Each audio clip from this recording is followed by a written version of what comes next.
여기 북한과 러시아의 정상회담을 보며 한 여성이 근심 가득한 표정을 짓고 있는데요.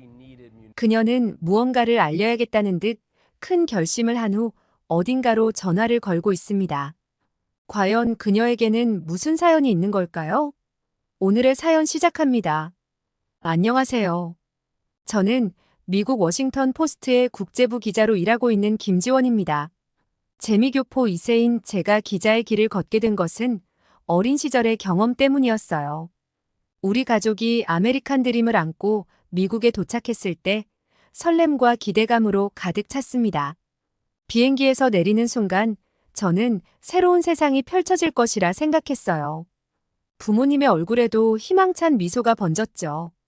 하지만 그 기쁨은 오래가지 못했습니다. 공항 도착장에서 우리는 우리를 마중 나오기로 한 삼촌을 기다렸어요. 1시간, 2시간, 시간이 흘러갈수록 부모님의 표정이 점점 어두워졌습니다. 아버지는 계속해서 주변을 둘러보며 삼촌의 모습을 찾으려 애썼고, 어머니는 불안한 듯 제 손을 꼭 잡고 계셨죠. 삼촌은 끝내 나타나지 않았고 연락도 되지 않았습니다. 아버지는 공중전화로 여러 번 삼촌의 번호로 전화를 걸어보셨지만 아무도 받지 않았어요. 어머니는 혹시 우리가 잘못된 날짜에 왔나 하고 비행기 티켓을 몇 번이고 확인하셨죠. 하지만 모든 것이 맞았습니다. 우리는 약속된 날짜에, 약속된 시간에 도착했을 뿐이었어요. 시간이 지날수록 공항은 점점 한산해졌고 우리 가족만 남겨진 것 같은 기분이 들었습니다. 낯선 땅에서의 첫날 밤을 어떻게 보내야 할지, 앞으로 어떻게 해야 할지 막막해 보였어요. 부모님의 얼굴에는 걱정과 불안, 그리고 실망감이 깃들었습니다. 아버지는 삼촌을 찾으려 필사적으로 노력했습니다. 공항 안내 데스크에 가서 도움을 요청했지만 영어를 하지 못해 의사소통이 되지 않았어요. 아버지의 얼굴에는 좌절감이 역력했죠. 어머니는 한국에서 가져온 영어 회화책을 뒤적이며 무언가 말해보려 했지만 그마저도 쉽지 않았습니다. 결국 우리는 택시를 타기로 했어요. 아버지는 삼촌의 주소가 적힌 종이를 택시 기사에게 보여주었죠. 다행히 기사님은 친절했고 우리를 목적지로 데려다 주었습니다. 하지만 그곳에 도착했을 때 우리를 기다리고 있던 것은 더 큰 혼란이었어요. 우여곡절 끝에 삼촌이 홈스테이하고 있던 집을 찾아갔는데 문을 연 집주인은 의아한 표정으로 우리를 바라보았습니다. 아버지가 삼촌의 이름을 말하자 집주인은 고개를 저으며 뭔가를 말했어요. 우리는 그 말을 이해할 수 없었지만 그의 표정과 제스처로 보아 좋지 않은 소식임을 직감할 수 있었죠.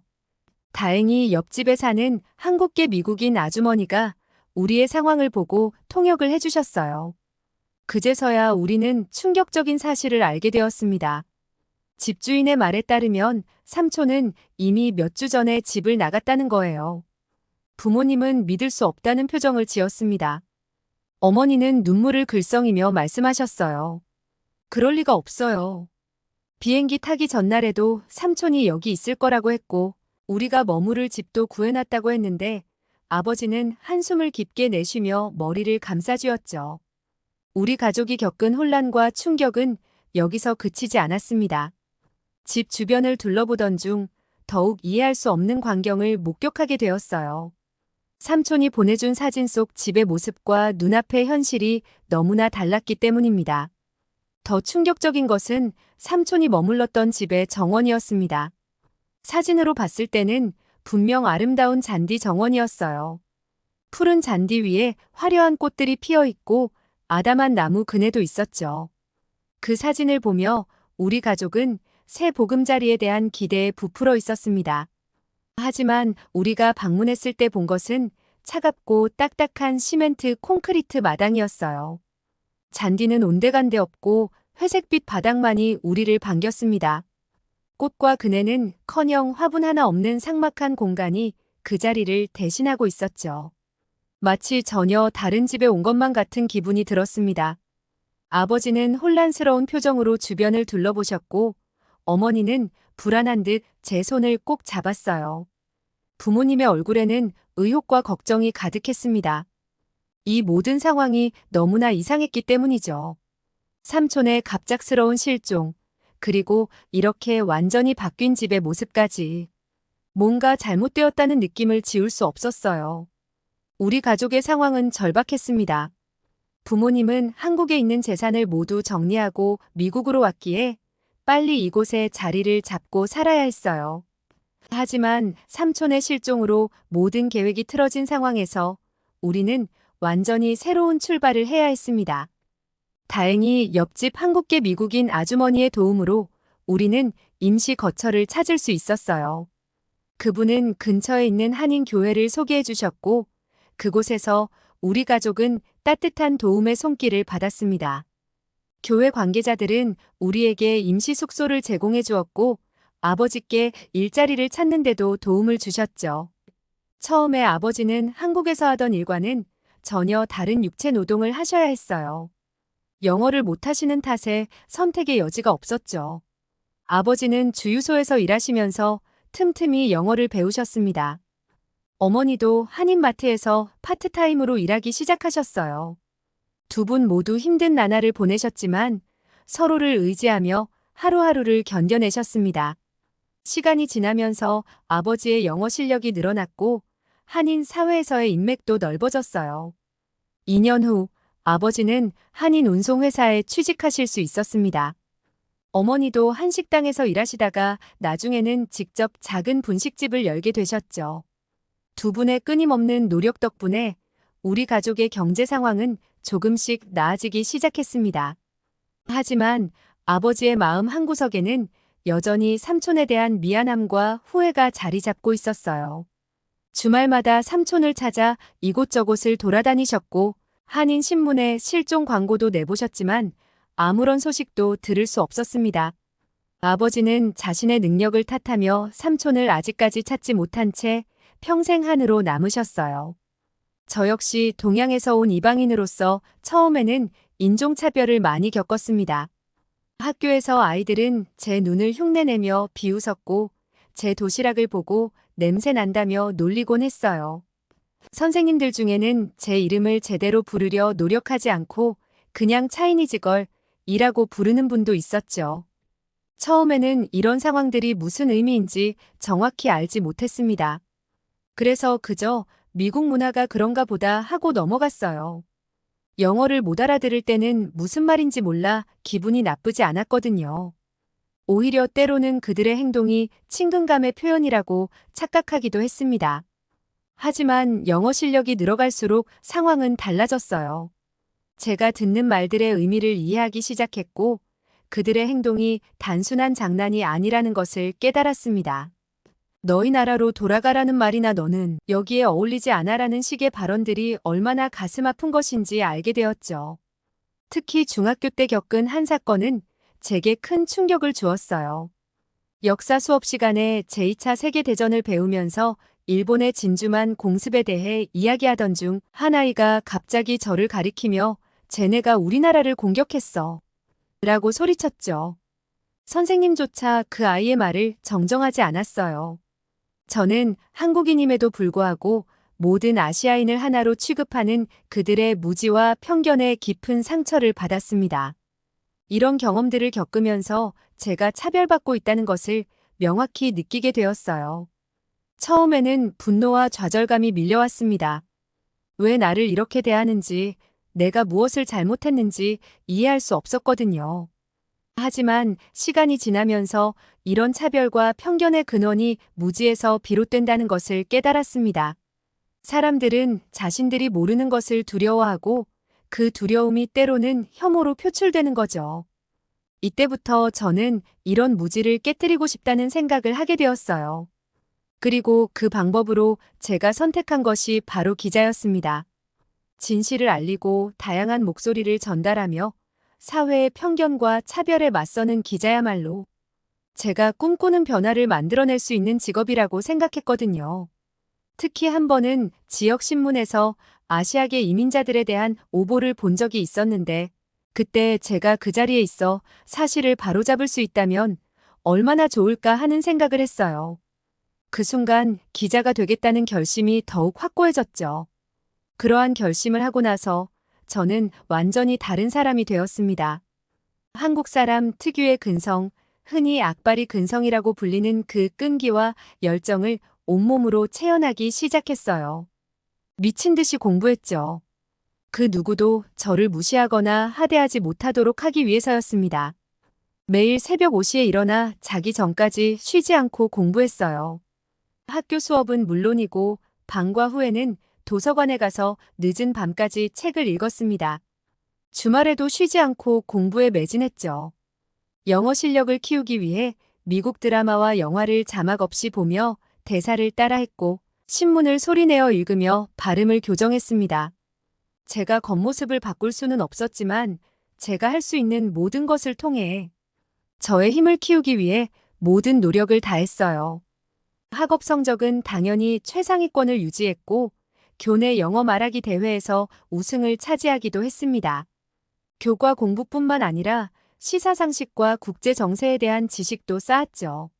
학교 신문부에서는 에디터로 활동하며 글쓰기 실력을 갈고 닦았습니다. 처음에는 작은 기사들로 시작했지만 점차 사회 문제를 다루는 심도 있는 칼럼을 쓰기 시작했어요. 특히 인종차별과 이민자의 권리에 대한 글들은 많은 주목을 받았죠. 고등학교 시절의 노력 끝에 저는 명문대학교에 입학할 수 있었습니다. 대학 생활은 제게 새로운 세상을 열어주었어요. 다양한 배경을 가진 사람들과 만나고 폭넓은 지식을 접하면서 제 시야가 더욱 넓어질 거라 기대에 부풀었죠. 그런데 대학에 입학한 후 저는 제가 기대했던 것과는 매우 다른 상황에 직면하게 되었습니다. 캠퍼스를 둘러보니 아시아 사람은 저 혼자뿐인 것 같았고 오히려 중국 유학생들이 더 많았어요. 이는 제게 큰 충격이었습니다. 미국의 대학이 이렇게 다양성이 부족할 거라고는 생각하지 못했거든요. 더 놀라운 것은 제 주변 친구들의 인식이었습니다. 그때 당시만 해도 친구들은 중국, 일본에 대해서는 어느 정도 알고 있었지만 한국에 대해서는 거의 아는 것이 없었어요. 이런 상황에서 저는 종종 한국에 대해 설명하려고 노력했습니다. 한국의 역사, 문화, 그리고 현대 한국의 모습에 대해 이야기하려 했죠. 하지만 대부분의 경우 친구들은 그다지 관심을 보이지 않았어요. 그들에게 한국은 그저 중국 옆에 붙어 있는 작은 나라 정도로만 인식되는 것 같았습니다. 이는 제게 큰 상처가 되었고 동시에 깊은 좌절감을 안겨주었어요. 그러다 문득 깨달았습니다.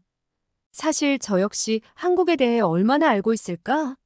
어릴 때 유학을 왔기 때문에 한국 역사에 대해 깊이 있는 정규 수업을 받아본 적이 없었거든요.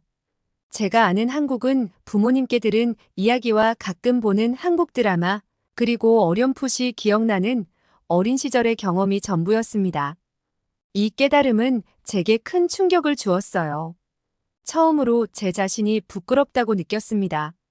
내가 내 뿌리, 내 조국에 대해 제대로 알지 못하면서 어떻게 다른 사람들의 이야기를 전할 수 있을까? 어떻게 훌륭한 기자가 될 수 있을까? 이런 생각이 제 마음을 무겁게 눌렀습니다. 그러던 어느 날 결정적인 사건이 일어났습니다. 한 중국인 친구가 한국이 과거에 중국의 속국이었다는 말을 하는 거예요. 순간 화가 났고 본능적으로 그렇지 않다고 강하게 반박했습니다. 하지만 그 다음 말이 나오지 않았어요. 제가 아는 것이 없었기 때문이죠. 그저 아니야라고만 할 뿐, 왜 아닌지, 실제 역사는 어떠했는지 설명할 수 없었습니다. 이 경험은 제게 큰 충격과 동시에 전환점이 되었어요. 더 이상 이렇게 무지한 상태로 있어서는 안 된다고 느꼈습니다. 제 뿌리에 대해, 제 조국의 역사에 대해 알아야 한다는 강한 의지가 생겼어요. 그 후로 저는 한국의 역사와 문화에 대해 독학을 시작했습니다. 도서관에서 관련 서적들을 빌려 읽기 시작했고 온라인 강의도 찾아들었어요. 특히 한국의 고대사부터 현대사까지 체계적으로 공부하려고 노력했습니다. 이 과정에서 한국이 겪어온 수많은 시련과 극복의 역사, 그리고 빠른 경제 발전과 문화적 성취에 대해 알게 되면서 점점 자부심을 느끼기 시작했어요.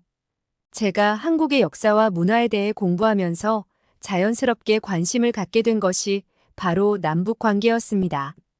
지금도 그렇지만 당시 미국에서는 한국과 북한의 관계를 늘 불안한 시각으로 바라보고 있었어요. 특히 북한이 미사일을 발사할 때마다 뉴스에서는 마치 전쟁이 곧 일어날 것처럼 과장되게 보도하곤 했습니다. 저는 미국에 있어 안전하다고 생각했지만 한국에 있는 친척들이 걱정되었어요. 가끔 부모님께서 한국에 계신 친척들과 통화하실 때면 귀를 기울여 들었는데 그들의 일상은 뉴스에서 보도하는 것과는 달리 평온해 보였습니다. 이런 현실과 미디어의 보도 사이의 괴리가 저를 혼란스럽게 했어요. 그러던 어느 날 제가 수강하고 있던 동아시아 수업의 특강 시간에 한국인 교수님이 남북 관계에 대해 강의를 하러 오셨습니다. 2012년경의 일이었는데 이 강의는 제게 큰 충격과 동시에 새로운 시각을 제시해 주었어요. 교수님은 먼저 한반도의 분단 역사부터 시작해서 현재의 남북 관계까지 체계적으로 설명해 주셨습니다.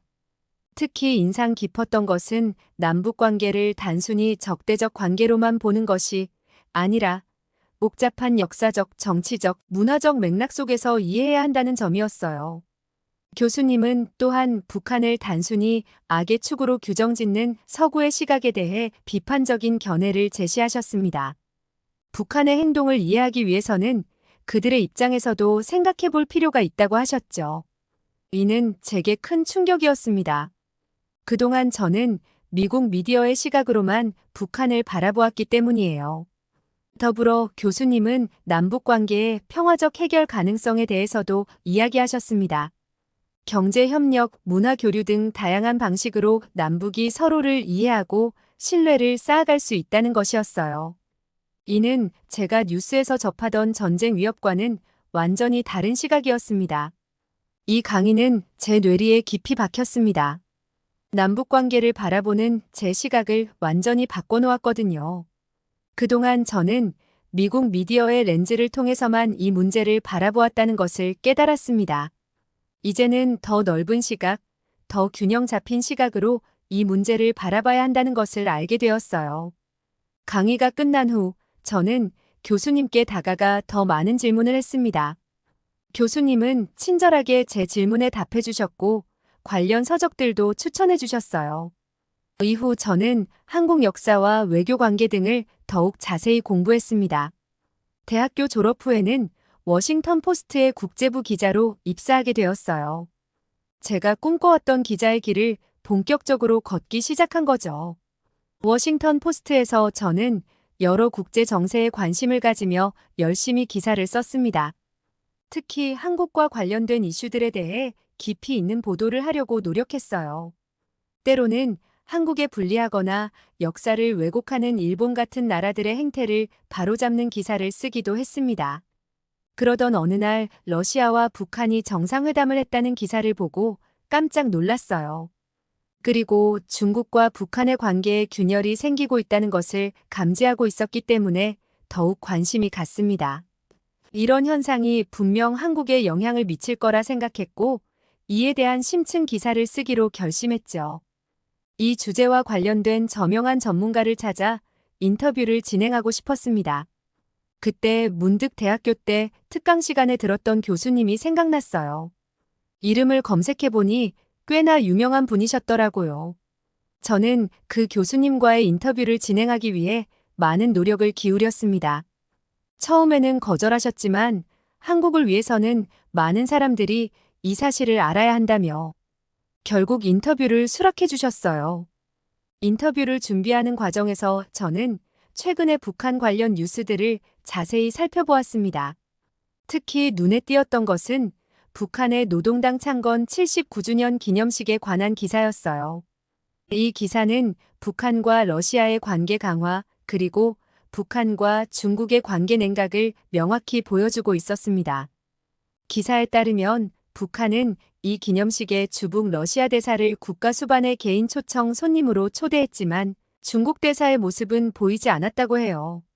김정은이 러시아 대사를 특별히 언급하며 환대한 반면 중국 대사에 대한 언급은 전혀 없었죠. 이는 북한이 러시아와의 관계를 더욱 중시하고 있다는 것을 명확히 보여주는 사례였습니다. 또한 기사는 김정은이 푸틴 러시아 대통령의 생일을 축하하며 그를 가장 친근한 동지라고 표현한 반면 중국과의 수교 기념일 축전에서는 시진핑 주석에 대한 존칭을 생략했다는 점도 지적하고 있었어요. 이러한 최근의 동향들은 북한과 러시아의 밀착, 그리고 북한과 중국의 관계 냉각을 명확히 보여주고 있었습니다. 이는 한반도를 둘러싼 국제 정세가 크게 변화하고 있다는 신호로 보였어요. 이 기사를 바탕으로 저는 교수님과의 인터뷰에서 북한의 대외 관계 변화가 한반도 정세에 미칠 영향, 그리고 이에 대한 한국과 미국의 대응 방안 등에 대해 깊이 있게 물어보기로 했습니다. 또한 이러한 변화가 향후 남북 관계에는 어떤 영향을 미칠지에 대해서도 여쭤보고 싶었어요. 그렇게 교수님과 몇 년 만에 다시 만나게 되었고, 제가 필요한 인터뷰를 진행했습니다. 교수님의 말씀은 충격적이면서도 깊은 통찰력이 담겨 있었어요.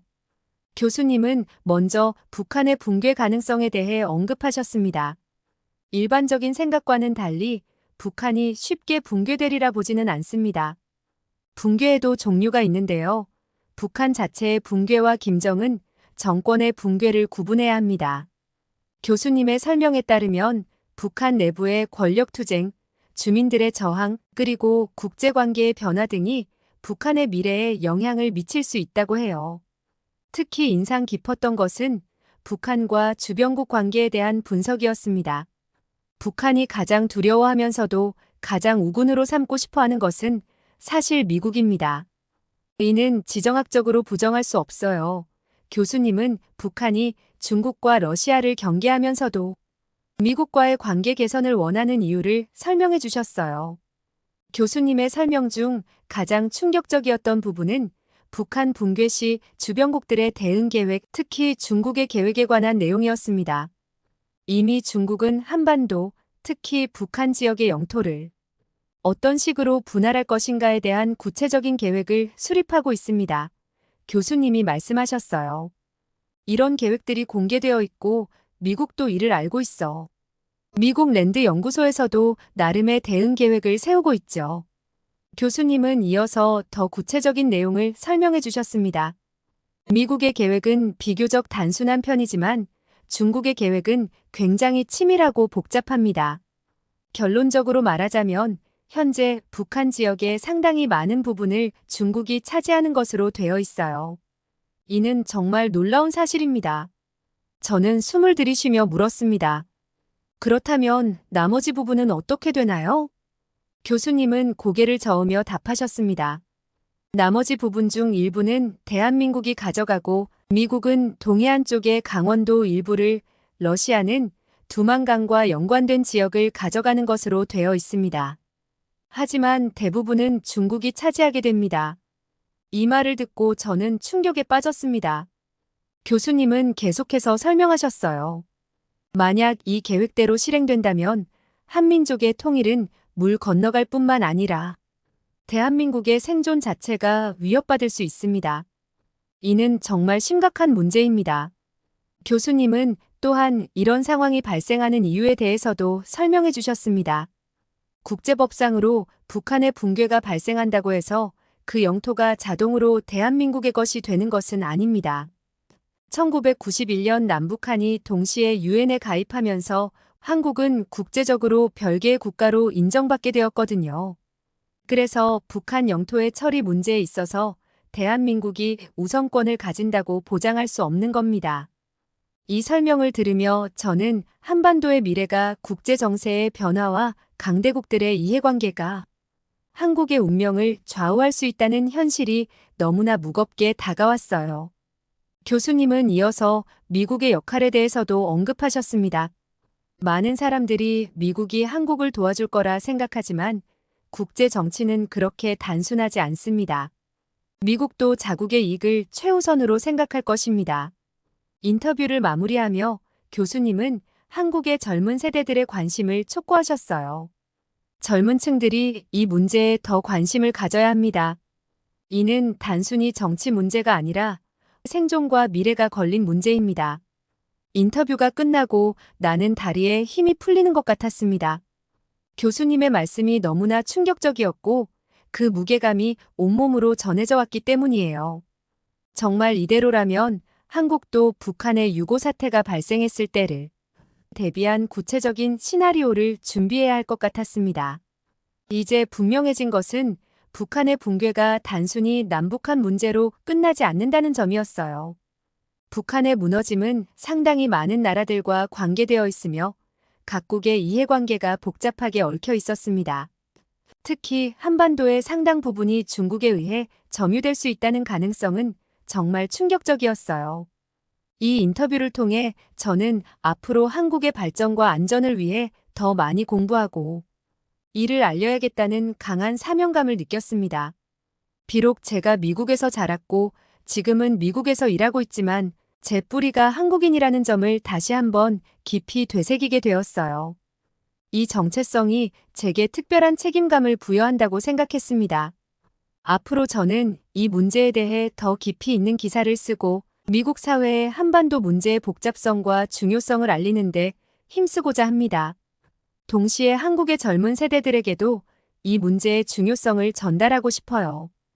교수님 말씀대로 이는 단순한 정치 문제가 아니라 우리의 생존과 직결된 문제이기 때문입니다. 저는 이 긴 인터뷰 내용을 정리하며 이를 통해 얻은 통찰력과 지식이 제 기자 생활에 큰 밑거름이 될 것이라 확신했습니다. 동시에 이 중요한 메시지를 어떻게 하면 더 많은 사람들에게 효과적으로 전달할 수 있을지 고민하기 시작했어요. 인터뷰를 마치고 나오면서 저는 제 어깨에 놓인 책임감의 무게를 느꼈습니다. 그러나 동시에 이 중요한 메시지를 전달할 수 있는 위치에 있다는 것에 대한 사명감과 열정도 함께 느꼈어요. 앞으로 더 열심히 공부하고 더 깊이 있는 기사를 쓰며 한국과 한반도의 미래를 위해 제 역할을 다하겠다고 다짐했습니다. 다음 사연 시작하겠습니다. 여러분은 한국의 학교 급식에 대해 어떻게 생각하시나요? 시청자 여러분께서는 급식 시절 세대가 아니라 학교 급식이 어떻게 나오는지 거의 먹어본 일이 없을 겁니다. 최근 한국의 학교 급식은 해외에서 엄청난 이슈를 끌고 있습니다. 한국의 학교 급식은 전 세계에서 긍정적인 반응을 얻고 있으며 여러 면에서 모범적인 사례로 꼽히며 다양한 국가들이 벤치마킹하고자 하는 대상으로 삼고 있습니다. 여기 미국의 한 학부모가 학교 운영 회의실에서 충분한 예산을 들여 한국의 급식을 벤치마킹하자고 항의를 하고 있는데요. 과연 그녀에게는 무슨 일이 있었는지 들어보겠습니다. 안녕하세요. 저는 스페인계 미국인 마리아라고 합니다. 저는 스페인의 작은 마을에서 태어났어요. 그곳은 태양이 밝게 내리쬐고 따뜻한 바람이 부는 평화로운 곳이었어요. 저의 부모님은 마을 중심의 작은 식당을 운영하셨고 그 식당은 단순한 음식점이 아니라 마을 사람들의 모임 장소이자 서로의 삶을 나누는 곳이었어요. 부모님은 매일 새벽부터 일어나 신선한 재료를 준비하는 게 일상이었고 아버지는 농장에서 직접 재배한 채소와 과일을, 어머니는 시장에서 갓 잡은 해산물을 사오셨죠. 스페인의 풍부한 해산물과 신선한 채소는 저의 부모님이 만드는 음식의 기본이었어요. 저는 주방에서 부모님이 요리하는 모습을 지켜보며 자랐고 아버지는 큰 냄비에서 파에야를 만들며 스페인의 정통 요리를 보여주셨어요. 어머니는 가스파초를 준비하며 여름의 더위를 식혀주셨고 부모님의 손끝에서 탄생하는 음식들은 저에게 스페인의 맛을 알려주었죠. 마리아야, 신선한 재료로 만든 음식이 가장 맛있고 건강에 좋아. 엄마는 자주 말하곤 하셨어요. 부모님의 식당은 마을 사람들에게 사랑받았고 저도 그곳에서 자라며 요리에 대한 애정을 키웠어요. 그러나 시간이 흐르면서 여러 가지 이유로 부모님께서는 미국으로 이민을 결심하게 되었어요.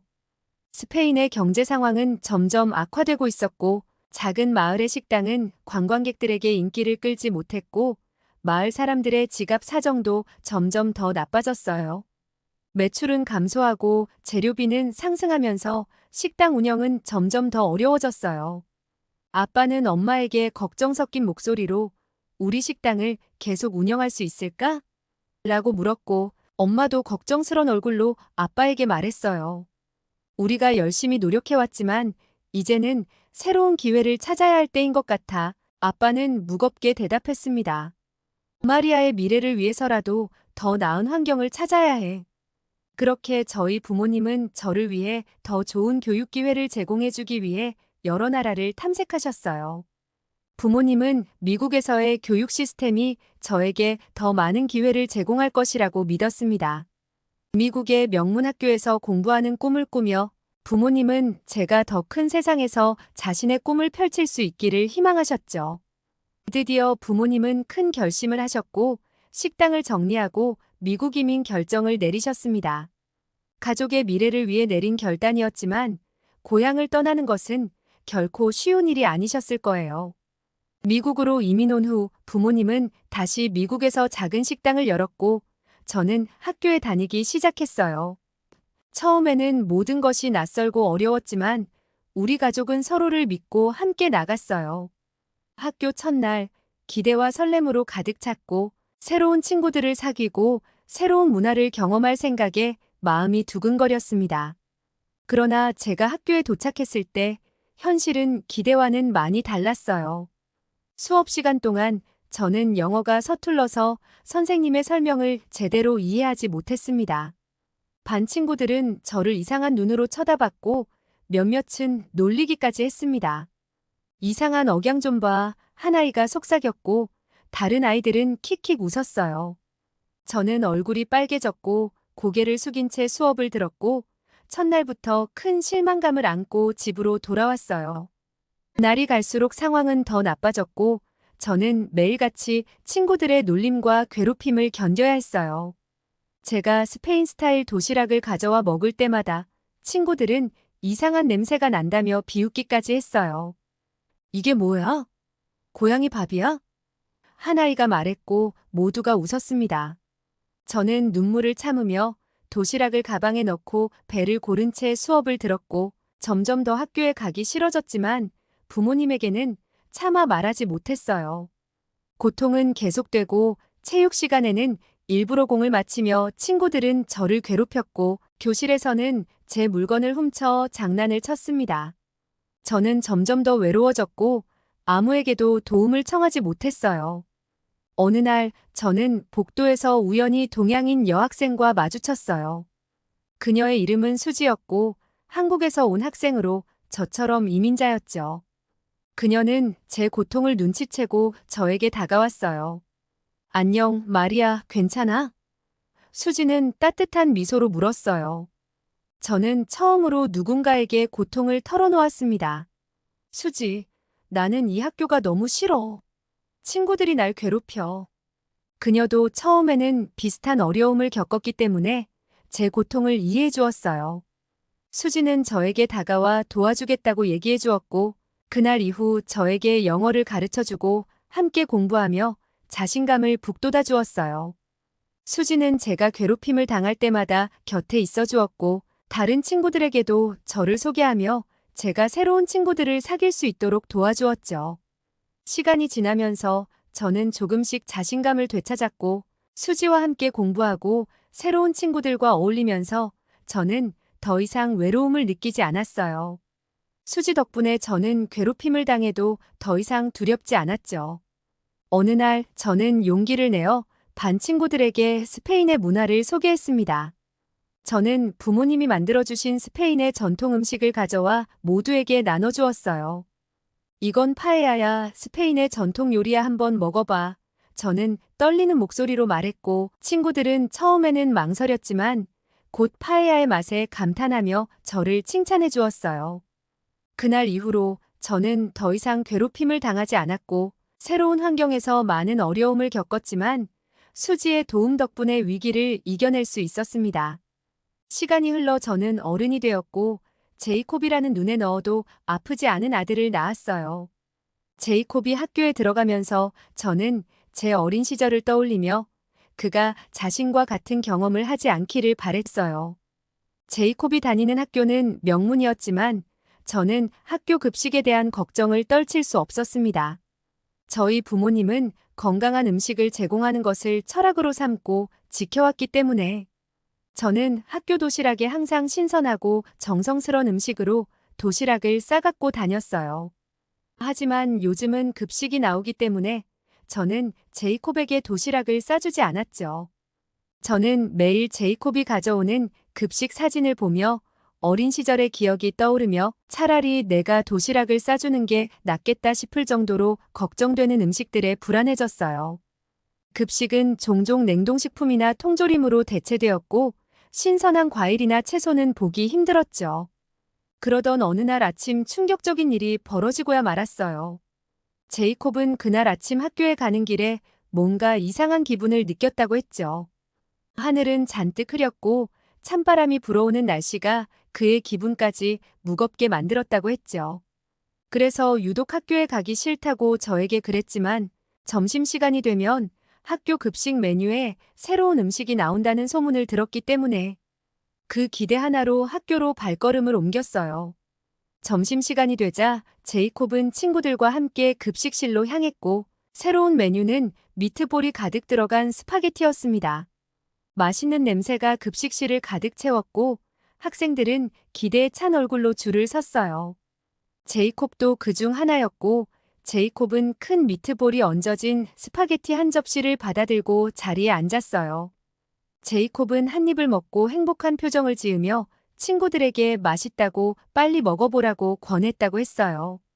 친구들도 하나둘씩 음식을 맛보았고 모두가 만족스러운 표정을 지었고 제이콥은 한동안 친구들과 함께 웃고 떠들며 식사를 즐겼다고 했어요. 그러나 식사를 마친 후 제이콥은 갑자기 속이 더부룩해지는 것을 느꼈다고 했어요. 친구들에게 뭔가 이상하다고 말했지만 친구들은 처음에는 대수롭지 않게 여기며 아마 급하게 먹어서 그런 걸 거라고 말했다고 했죠. 하지만 그 이후 시간이 지날수록 제이콥의 얼굴은 점점 창백해졌고 수업이 시작된 지 얼마 되지 않아 제이콥은 복통과 메스꺼움을 참을 수 없었습니다.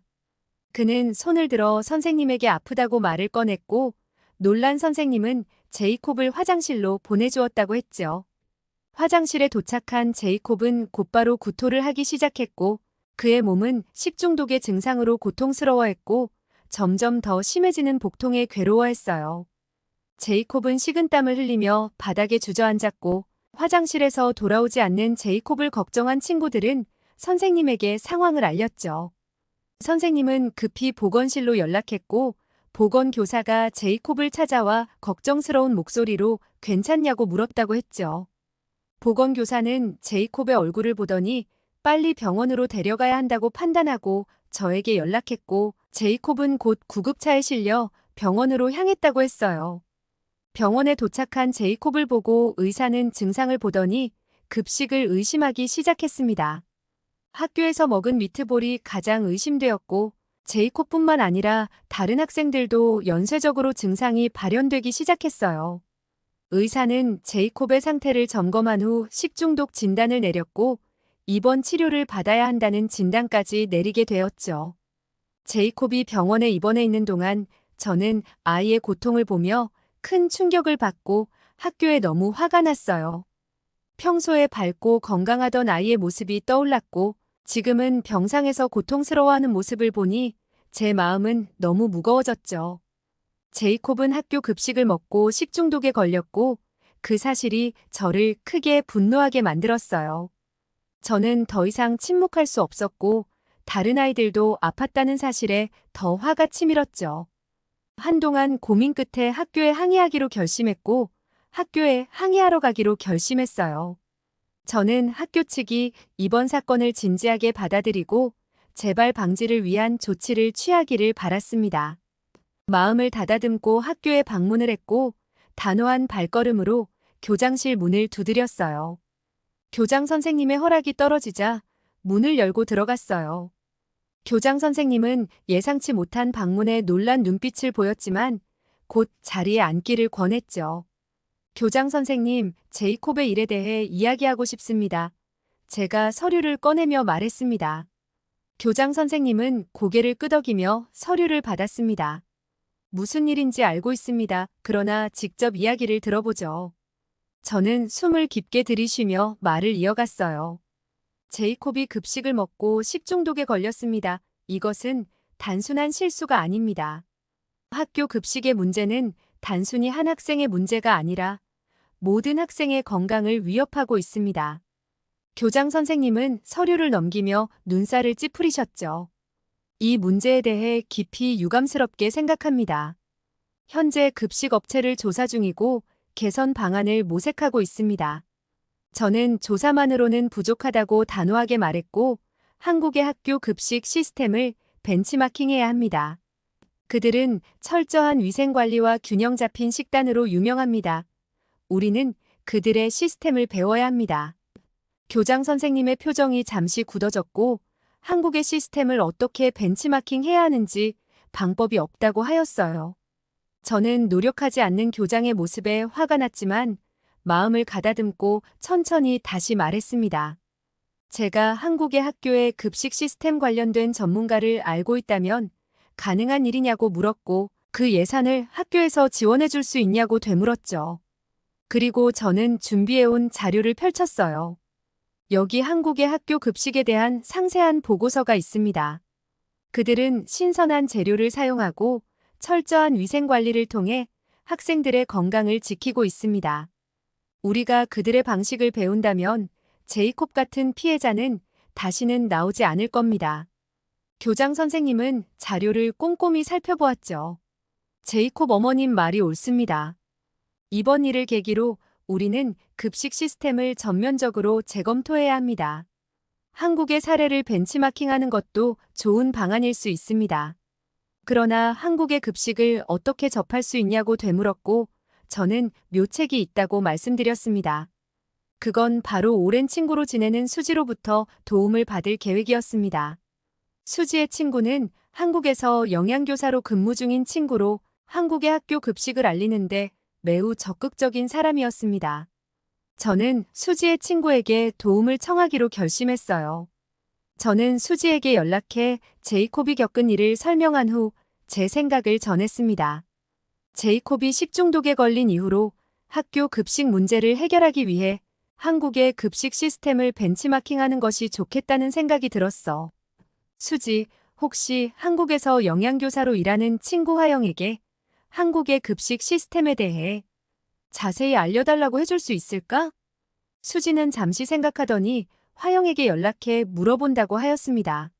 수지는 화영에게 연락했더니 그녀는 너무 환영한다고 말하며 한국의 급식 시스템은 정말 자랑할 만하다고 학교 영양교사로서 그 시스템을 매우 잘 알고 필요로 하는 모든 정보를 제공할 수 있다고 대답했다고 했죠. 저는 수지의 말에 안도하며 감사의 말을 전했고 화영은 적극적으로 도와주겠다고 약속했습니다. 게다가 한국의 급식 시스템에 대한 모든 자료를 준비해서 보내준다고 하였고 필요하다면 직접 방문해도 좋다고 하였죠. 저는 화영의 제안에 깊이 감사하며 교장 선생님께 한국 방문 계획을 제안했습니다. 교장 선생님은 저의 열정과 확신에 감명을 받아 제안을 받아들였고 학교는 한국의 급식 시스템을 벤치마킹하기로 결정했어요. 너무 고맙게도 수지가 한국에 오랜만에 가고 싶다고 함께 동행해주겠다고 해 수지와 함께 한국에 가기로 했습니다. 수지 친구 화영에게는 아들이 하나 있는데 초등학교에 다니고 있고 영어를 배우고 있어 외국인이 우리 집에 머무르면서 대화하는 기회를 너무 갖게 하고 싶다고 제 방문을 굉장히 환영해 주었어요. 그래서 한국에 있는 동안 화영의 집에 머무르기로 하면서 학교 급식에 대한 내용을 상세하게 듣기로 했죠. 처음 보는 저에게까지 미국 아이들을 위한 급식 벤치마킹에 이렇게 협조적이다니 한국 사람들은 정말 너무 친절하다는 생각이 들었어요. 우리는 그렇게 화영의 집에 도착했고 화영은 외국인들이 한국에서 가장 좋아하고 무난한 음식을 소개해주겠다고 음식을 배달시켜줬어요. 한국은 들어보니 배달 문화가 굉장히 발달돼 있다고 하였고 미국은 배달을 한 번 시키려고 해도 제약 있는 물건이 대다수고 한 번 시키면 2시간은 기본으로 걸리기 때문에 한국의 배달 문화는 정말 문화 충격이었어요. 그렇게 화영이 주문한 음식이 배달되었고 그 음식은 한국식 치킨이었습니다. 그녀는 한국식 닭튀김 치킨인데 한 번도 안 먹은 사람은 있어도 한 번밖에 안 먹은 사람은 없다며 외국인 남녀노소 할 것 없이 다 좋아하는 음식이라고 설명했죠. 저는 근데 의아했습니다. 미국에 널린 게 KFC인데 왜 이렇게 호들갑을 떨며 맛있다고 먹으라고 하는 건지 이해가 되지 않았기 때문이었어요. 치킨이 도착했다는 소리에 화영의 아들은 얼른 달라며 그녀를 재촉했고 매워 보이는 치킨을 너무 잘 먹었어요. 저도 너무 궁금해 별 기대를 하지 않고 맛을 보았습니다. 한 입 먹어보는 순간 눈이 동그래지며 무릎을 탁 치게 되는 맛이었어요. 우리가 미국에서 즐겨 먹던 치킨과는 달리 닭에서 냄새도 하나도 안 나고 육즙이 풍부하게 살아있어 정말 맛있었습니다. 그리고 빨간 양념이 묻혀 있어 매워 보여 이것도 아이들이 먹을 수 있냐고 물었더니 약간 매콤하긴 한데 아이들도 충분히 먹을 수 있어 급식에서도 자주 나가고 아이들이 가장 좋아하는 메뉴라고 했어요.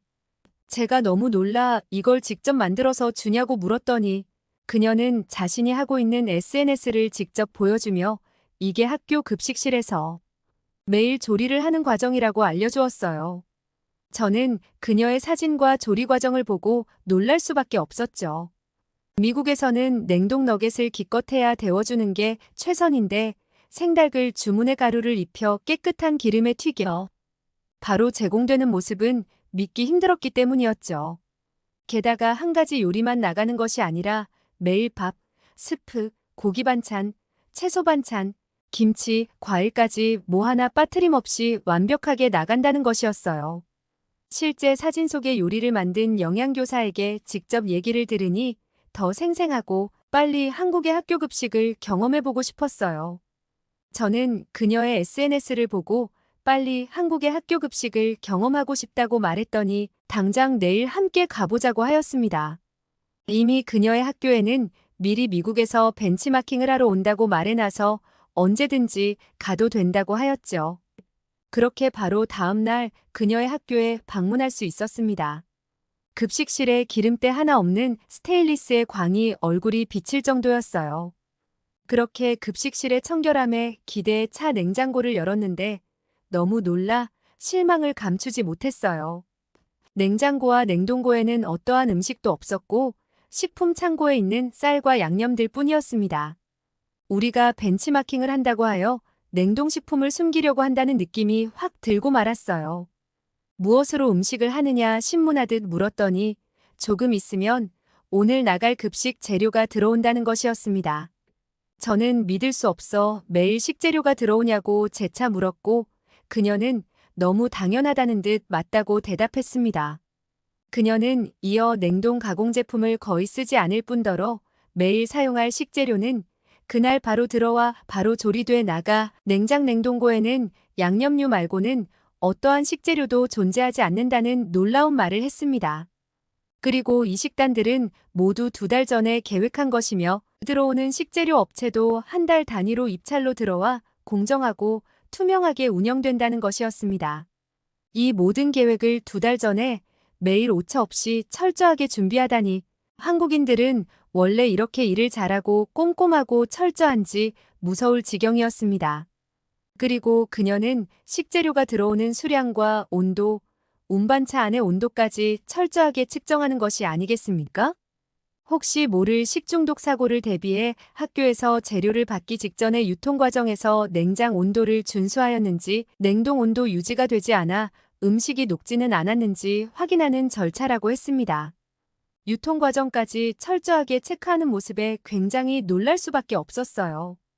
게다가 급식에 들어오는 농산물은 농약을 하지 않은 친환경 유기농 농산물로만 들어오고 고기 또한 1등급 이상의 한국산 한우와 돼지, 닭, 오리만을 사용한다고 했습니다. 그게 끝이 아니었어요. 쌀 또한 무농약 쌀을 사용 중이고 들어오는 양념류도 유기 인증 제품으로 색소나 착색료가 들어가지 않은 순수한 전통 방식으로 만든 양념류로 들어온다고 했습니다. 저는 믿을 수 없어 재료들의 마크들을 구글로 검색해 다 확인해 보았고 그녀의 말이 사실이라는 걸 확인할 수 있었어요. 저는 분명 이렇게 깨끗하고 퀄리티 좋은 식재료로 급식을 한다면 식비가 굉장히 비쌀 거라는 생각이 들었어요. 저는 학교 급식의 비용을 얼마나 내냐고 물었고 그녀는 믿기 힘든 말을 하였죠. 한국의 학교 급식은 무료입니다. 학생들이 부담하는 비용은 없어요. 저는 깜짝 놀라 다시 물었어요. 무료라고요? 이렇게 질 좋은 식재료와 철저한 관리로 제공되는 급식이 공짜라고요? 네, 그렇습니다.